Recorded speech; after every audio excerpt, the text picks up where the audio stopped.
నమస్తే. మీరు చూస్తుంది యువతరంగం, ఇది సమాజాంతరంగం. నేను మీ సిద్ధుగాడు.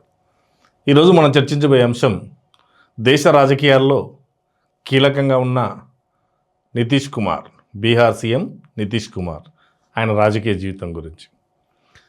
రాజకీయాల్లో శాశ్వత శత్రువులు ఉండరు, రాజకీయాల్లో శాశ్వత మిత్రులు ఉండరు. దీనికి ఉదాహరణ, సక్సెస్ఫుల్ ఉదాహరణ నితీష్ కుమార్, బీహార్ సీఎం. ఎందుకంటే రెండు పదుల కాలం, 20 ఏళ్ళు దాదాపు సంకీర్ణ ప్రభుత్వాన్ని నడిపించిన గొప్ప వ్యక్తి. ఈ 20 ఏళ్లలో అవసరమైతే బీజేపీ, లేదంటే కాంగ్రెస్, ఈ రెండు పార్టీలతో అవసరం మేరకు పొత్తులు, అవసరం మేరకు అవకాశం మేరకు రాజకీయం చేస్తూ నిరంతరాయంగా 20 ఏళ్ళ పదవీ కాలంలో సీఎంగా ఉన్నటువంటి వ్యక్తి నితీష్ కుమార్. నిజానికి నితీష్ కుమార్ వివాదాస్పద, సౌమ్యుడ, ఈ విషయాలను కనుక చూసినట్లయితే నితీష్ కుమార్ సక్సెస్ఫుల్ సౌమ్యుడు.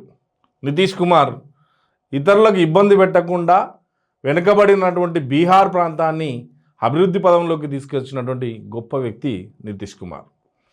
అలాంటి వ్యక్తి, సీఎంగా ఉన్నటువంటి వ్యక్తి ఇప్పుడు రాజ్యసభకి ఎందుకు వెళ్తున్నాడు? ఈ విషయాలను కనుక మనం చూసినట్లయితే క్షుణ్ణంగా జయప్రకాష్ నారాయణ్ ఎవరైతే ఉన్నారో ఆ జయప్రకాష్ నారాయణ గారి శిష్యుడే నితీష్ కుమార్. దేశ రాజకీయాల్లో జయప్రకాష్ నారాయణ పాత్ర చాలా కీలకం. ఆ సామ్యవాద భావజాలాన్ని ప్రజల్లోకి తీసుకెళ్లిన గొప్ప సామ్యవాది జయప్రకాష్ నారాయణ. ఆ జయప్రకాష్ నారాయణ యొక్క శిష్యుడే నితీష్ కుమార్. బీహార్లో ఉన్నటువంటి వెనుకబాటుతనం, బీహార్లో ఉన్నటువంటి నిరక్షరాస్యత, బీహార్లో ఉన్నటువంటి అభివృద్ధి దూర ప్రాంతాలను ఇవన్నిటిని చూస్తే ఆ ఏరియా నుంచి చదువుకొని జయప్రకాష్ నారాయణ గారి శిష్యరికంలో జయప్రకాష్ నారాయణ గారితో ఉద్యమం ఇస్తూ ఎదిగినటువంటి రాజకీయవాది నితీష్ కుమార్. నితీష్ కుమార్ తన రాజకీయంగా ఎదుగుదలను చూస్తూ సమతా పార్టీలో కీలకంగా ఉండి ఆ సమతా పార్టీలో ఎంపీగా గెలిచి అటల్ బిహారీ వాజ్పేయి గారు ప్రధానమంత్రిగా ఉన్నటువంటి కాలంలో ఎన్డీఏ గవర్నమెంట్లో నితీష్ కుమార్ గారు రైల్వే శాఖ మంత్రిగా ఉన్నారు, వ్యవసాయ శాఖ మంత్రిగా ఉన్నారు. ఒక ఎంపీగా గెలిచి కేంద్రంలో పలు రకాలైన సేవలు అందించాడు. నిజంగా ఆయన ఉన్నప్పుడు, రైల్వే శాఖ మంత్రిగా ఉన్నప్పుడు కొన్ని కీలక నిర్ణయాలు తీసుకున్నాడు. ఎక్కడ ఉన్నా తన పదవికి సరైన న్యాయం చేసేటువంటి వ్యక్తి నితీష్ కుమార్. రైల్వేలో ఇంటర్నెట్ సిస్టమ్ తీసుకొచ్చిందే నితీష్ కుమార్. రైల్వేలో తాత్కాలిక టికెట్లను తీసుకొచ్చిందే నితీష్ కుమార్. ఇలాంటి పలు కీలక సంస్కరణలు తీసుకొచ్చి అభివృద్ధికి దోహదం చేసినటువంటి వ్యక్తి నితీష్ కుమార్. అయితే తర్వాత లాలూ ప్రసాద్ యాదవ్తో కలిసి ఆ లాలూ ప్రసాద్ యాదవ్ను సీఎంగా చేయడంలో కూడా సామ్యవాద భావజాలంతో, బీసీవాదం ఏదైతే ఉందో ఆ బహుజనవాద సామ్యవాదంతో, ఆ సమానత్వం అనే భావనతోటి లాలూ ప్రసాద్ యాదవ్తో కలిసి లాలూ ప్రసాద్ను సీఎం చేయడంలో కూడా కీలక పాత్ర పోషించారు. తర్వాత లాలూ ప్రసాద్ వచ్చినాక అభివృద్ధి కంటే ఎక్కువ స్కాములు అవ్వడం, అభివృద్ధి కంటే ఎక్కువ ఆ కుటుంబ రాజకీయాలు ఏదైతే ఉన్నాయో వాటిపైన విసుగు చెంది అక్కడి నుంచి మళ్ళీ బయటకు వచ్చి బీజేపీతో జతకట్టాడు. ఆ సమతా పార్టీని కూడా జేడీయూలో విలీనం చేసిండు. 2005లో జేడీయూ తరఫున పోటీ చేసి సీఎం కావడం జరిగింది. నిజానికి 243 సీట్లు ఉన్నటువంటి బీహార్లో పరిపూర్ణమైనటువంటి మెజార్టీ నితీష్కి రాలేదు. అయినా గవర్నమెంట్ని ఏర్పాటు చేసి బీజేపీ యొక్క మద్దతుతోటి అక్కడ సీఎంగా కొనసాగడం జరిగింది. తదనంతరం కొన్ని కారణాల దృష్ట్యా 2013-14లో జరిగినటువంటి ఎన్నికల్లో బీజేపీని కాదని కాంగ్రెస్తో జతగట్టిండు. అక్కడ ఉన్నటువంటి లోకల్ పార్టీతో జతగట్టి సీఎం కావడం జరిగింది. దానికి గల కారణాలను కూడా చూసినట్లయితే సంకీర్ణ ప్రభుత్వం ఉంది. ఆ సంకీర్ణ ప్రభుత్వంకు సరైన మెజార్టీ అవతల పార్టీ నుండి రావడం కోసం ఆ పార్టీలతో జతగట్టాల్సి వచ్చింది. ఇక్కడ చూడండి, బీజేపీని మిత్రుగా కొన్ని వాళ్ళు ఇప్పుడు కాంగ్రెస్ పంచం చేరింది. తర్వాత 2025 వరకు వచ్చేసరికి మళ్ళీ బీజేపీతోటి జతకట్టి ఇక్కడ ఎన్నికలకు పోవడం జరిగింది. ఎన్నికల ప్రచారంలో కూడా 2025 నుంచి 2030 వరకు సీఎం మనమే అనే ఒక నినాదాన్ని కూడా జనాల్లోకి తీసుకెళ్ళడం. బీహార్ రాష్ట్రానికి 20 ఏళ్లలో 10 సార్లు ముఖ్యమంత్రిగా ప్రమాణ స్వీకారం చేసినటువంటి ఏకైక పర్సన్ నితీష్ కుమార్ గారు.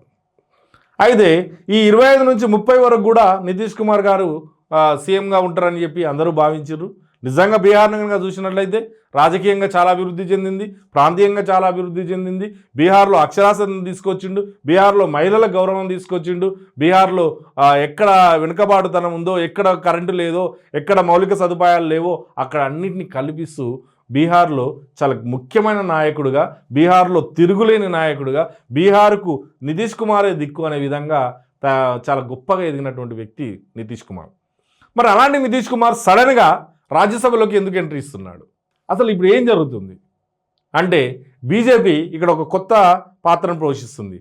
బీహార్లో రాజకీయంగా బీజేపీ పాగా వేయడం కోసం, బీహార్లో బీజేపీ ముఖ్యమంత్రిని ఏర్పాటు చేయడం కోసం సంకీర్ణంలో నితీష్ కుమార్కు మద్దతు తెలిపి ఇప్పుడు నితీష్ కుమార్ని రాజ్యసభకు తీసుకొచ్చి కేంద్ర మంత్రిగా నియమిస్తుంది. కేంద్ర మంత్రిగా నియమించి అక్కడ బీజేపీ వ్యక్తిని ముఖ్యమంత్రి చేస్తుంది. అంటే రాష్ట్రాల్లో బీజేపీ యొక్క బలాన్ని పెంచుకోవడం కోసం ఒక ఇది రాజకీయ ఎత్తుగడ అనవచ్చు. మరి బీహార్లో నితీష్ కుమార్ యొక్క శకం ముగిసినట్టేనా? ఈ అనుమానం చాలామందిలో వస్తుంది. కానీ నితీష్ కుమార్ బీహార్ అభివృద్ధి కోసం ఎలాంటి అడుగులైనా వేయడానికి సిద్ధంగా ఉంటాడనేది నితీష్ కుమార్ వ్యక్తిత్వాన్ని బట్టి మనం తెలుసుకోవచ్చు. నిజానికి చూడండి, సమతా పార్టీ, లేదంటే జయప్రకాష్ నారాయణ గారు, తర్వాత లాలూ ప్రసాద్, తర్వాత బీజేపీ, తర్వాత కాంగ్రెస్, తర్వాత మళ్ళీ బీజేపీ, వీళ్ళందరితో జతకట్టిన విధానం ఏదైతే ఉందో బీహార్ యొక్క అభివృద్ధి నితీష్ యొక్క ఎజెండా. బీహార్లో ఒక రాజకీయ సామాజిక చైతన్యాన్ని తీసుకురావడమే నితీష్ కుమార్ యొక్క ఎజెండా. కాబట్టి బీహార్ అభివృద్ధిని కాంక్షించేటువంటి వ్యక్తిగా బీహార్ కోసం ఎన్ని మార్పులైనా చేసేటువంటి వ్యక్తి నితీష్ కుమార్. ఏదేమైనా ఈ భారతదేశంలో 20 ఏళ్ళు ఒక సంకీర్ణ ప్రభుత్వాన్ని నడిపించగలిగినటువంటి ఏకైక నాయకుడు నితీష్ కుమార్. కాబట్టి నితీష్ కుమార్ శకం బీహార్లో ముగిసిందేమో కానీ దేశ రాజకీయాల్లో కూడా మరి కీలకమవుతుందేమో వేచి చూద్దాం. అప్పటి వరకు సెలవు, నమస్తే.